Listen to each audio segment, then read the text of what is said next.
You should report a fart.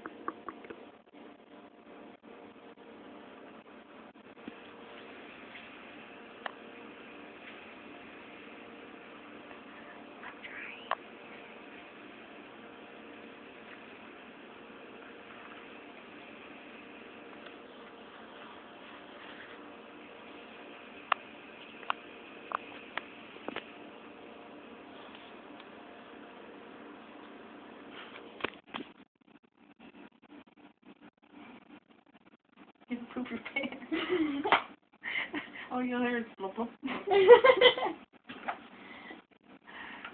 That's like the movie we were watching last night. I can't remember what it's called. Oh, I Hope There's Beer in Hell. That's what the movie's called. And some chick put Vaseline in the guy's, not Vaseline, Visine, the eye stuff, like on, what's that movie called? Clear Eyes. No, the movie where they got it from. They even mentioned the movie. Oh well.